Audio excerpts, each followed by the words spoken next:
오늘 본문에서는 이제 사사 입다와 암몬과의 본격적인 전쟁이 시작됩니다. 본문 29절에 보면 여호와의 영이 입다에게 임했다고 합니다. 여호와의 영이 임했다는 것은 하나님께서 입다를 사사로 인정하셨으며 여호와께서 입다와 함께하사 전쟁의 승리를 보장해 주셨음을 의미합니다. 여호와의 영이 임한 입다는 용감하게 전쟁에 나가는데 여기까지만 보면 이제 이전 사사들의 전쟁과 구원 이야기와 다를 바가 없습니다. 그런데 그 뒤에 이야기가 이상하게 흘러갑니다. 전쟁에 나가기 직전에 입다는 여호와께 서원을 합니다. 30절, 31절을 한번 읽어주시기 바랍니다. 30절 읽습니다.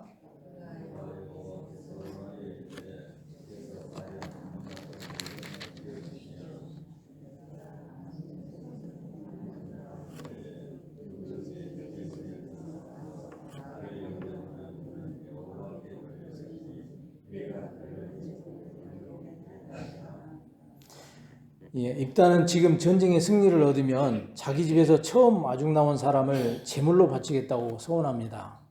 이 서원은 사람을 제물로 바치는 인신제사 서원인데 이방 종교의 풍습입니다.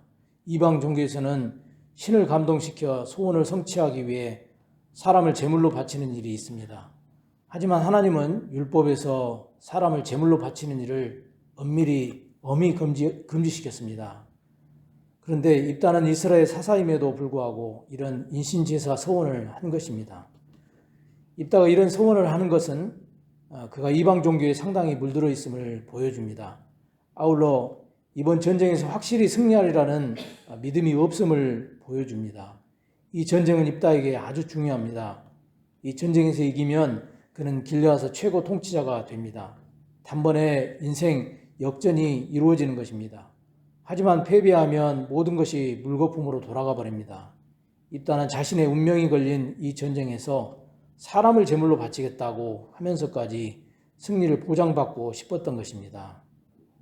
한마디로 내가 사람까지 제물로 바칠 테니 하나님께서 이 전쟁을 꼭 이기게 해달라는 것입니다. 입다는 지금 여호와 하나님을 온전히 신뢰하지 못합니다. 그리고 여호와 하나님을 내가 드리는 제물에 의해 좌지우지되는 분으로 만들고 있습니다. 하나님을 이방신과 같은 존재로 끌어내리고 있는 것입니다. 이 서원은 입다의 신앙이 온전하지 못함을 여실히 보여줍니다. 사사기 11장부터 나오는 입다의 모습을 쭉 보면 그는 여호와의 이름을 계속 사용합니다. 여호와 하나님이 행하신 이스라엘의 역사에 대한 상당한 지식도 가지고 있습니다. 그런데 그러면서도 뭔가 꺼름직한 점들이 계속 있었습니다. 잡녀들과 어울리고 권력에 대한 강한 욕망이 있습니다. 여호와 이름으로 길르앗 장로들과 흥정을 벌이기도 합니다. 그래서 입다가 신앙이 좋은 사람인가 아닌가 계속 헷갈립니다. 그런데 바로 전쟁을 앞두고 행한 이 인신제사 서원에서 그의 진정한 실체가 확연히 드러납니다. 그는 하나님을 온전히 신뢰하는 사람이 아닙니다. 또한 그는 어떻게든 길르앗의 통치자가 되고자 하는 야망에 불타오르고 있는 사람입니다. 아울러 그는 하나님의 율법에 대한 이해도 부족해 보입니다. 이런 입다의 실체가 지금 중요한 전쟁을 앞두고서 행해진 인신제사 서원으로 여실히 드러난 것입니다. 언제나 사람의 진정한 수준, 참 상태는 심각한 위기의 상황에서 또 자신의 인생에 참으로 중요한 일을 앞둔 상황에서 드러납니다. 그때 내 모습이 진짜입니다. 그러니 가장 위태로운 상황에서 또는 가장 중요한 결정을 내려야 하는 그런 상황에서 나는 어떤 모습을 보이는가를 잘 살펴보시기 바랍니다. 그 모습이 내 신앙의 진짜 모습, 또 진짜 수준입니다. 여하튼 이렇게 인신제사 서원을 하고서 전쟁이 시작되는데 여호와께서 암몬 자손을 입다의 손에 넘겨주심으로 이스라엘의 큰 대승으로 끝납니다.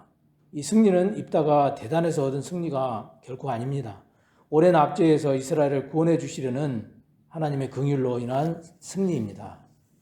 그런데 입다가 승리하고 돌아오는데 입다의 무남동료 딸이 맨 먼저 나와서 입다를 영접합니다. 입다에게는 아들이 없고 딸 하나뿐이었는데 그 딸이 나와 영접한 것입니다. 서원대로 하자면 이제 이 딸을 제물로 바쳐야 합니다. 그래서 입다는 옷을 찢으며 한탄을 합니다. 왜 하필 네가 나왔느냐 하고 괴로운 마음을 드러냅니다. 이런 입다 앞에서 입다의 딸은 아버지의 서원대로 행하라고 합니다. 하나님께 서원했으니 신실하게 이행해야 한다는 것입니다. 어쩌면 상당히 신앙적인 고백이지만 입다의 딸 역시 영적 무지에서 하고 있는 말입니다. 지금 입다의 딸과 입다는 이 전쟁의 승리가 특별한 서원 때문에 이루어졌다고 생각하고 있습니다. 하지만 이 전쟁은 여호와의 전쟁으로서 입다의 서원과 상관없이 이스라엘을 구원하기 위해 하나님이 행하시는 전쟁입니다. 그러나 입다와 입다의 딸은 이것을 모릅니다. 영적인 무지함 가운데 승리했으니 당연히 서원을 행해야 한다. 이렇게만 생각하고 있습니다. 레위기 27장 2절로 8절 말씀에 따르면 잘못된 서원은 돌이키거나 감소시킬 수가 있습니다. 어떤 서원을 행하는 것이 오히려 죄가 되면 서원을 행하지 않고 하나님께 회개하는 것이 더 낫습니다. 그런데 입다와 입다의 딸은 하나님의 뜻과 전혀 상관없는 죄악된 서원을 진행합니다. 이 역시 율법에 대한 분여의 무지를 보여줍니다.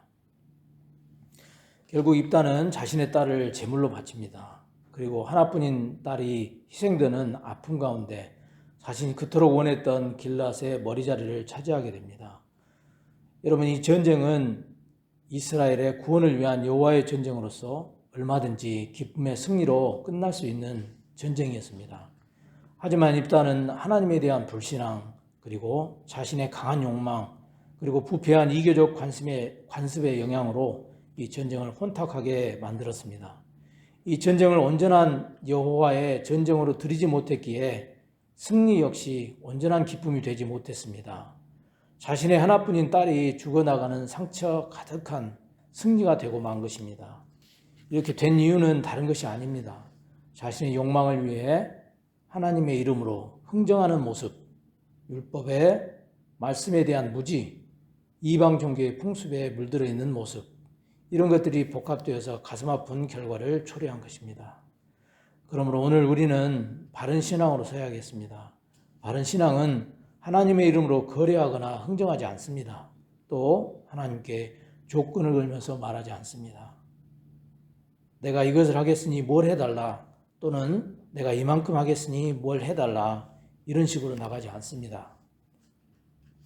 바른 신앙은 인생에서 하나님을 신뢰하고 온전히 그분을 의지하고 순종하며 사는 것입니다.